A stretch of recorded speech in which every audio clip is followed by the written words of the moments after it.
mañana se pronostica que habrá un cambio brusco de temperatura que bien sabemos es capaz de enfermar en cuestión de minutos tanto a niños como a adultos. Aunque los más pequeños de la casa son los más vulnerables, por eso siempre es bueno recordar las recomendaciones del pediatra. Resfríos, influenza, laringitis y otras enfermedades se atribuyen a este fenómeno. En Paraguay, donde se registran mañanas frías y tardes calurosas, los niños y ancianos son principalmente quienes están expuestos a padecer enfermedades respiratorias.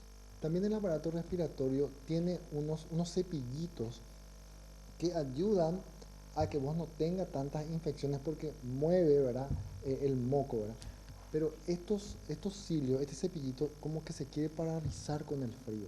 Entonces eso contribuye a que el niño y el anciano sea más vulnerable a las infecciones respiratorias en el invierno.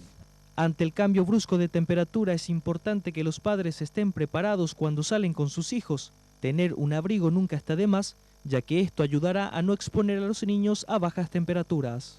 A veces cuando hace frío y después viene el calor, la gente les desabriga a los niños, ¿verdad? Y de repente, de nuevo la otra semana hace frío y viene un viento frío y el niño se enferma.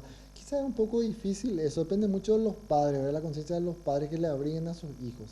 De repente acá en nuestro país tan cambiante, que vos te vas con el niño, le paseas, hace calor y de repente de noche hace frío, entonces ahí hay que abrigarlo ya para evitar que se enfríe la vía aérea. El profesional recordó que la automedicación no es recomendable, ya que esta práctica puede complicar el cuadro del paciente en vez de mejorarlo. De repente a veces el padre le automedica, no puede ir al médico por A o B motivo y como que llega tarde a los centros de salud, ya llega más complicado, el niño llega con una neumonía, entonces ahí ya es más complicado, hay más gasto también, medicamentos más fuertes, entonces es importante la prevención, o sea, cuando el niño tiene fiebre, tiene un poco de gripe, acudir ya al médico.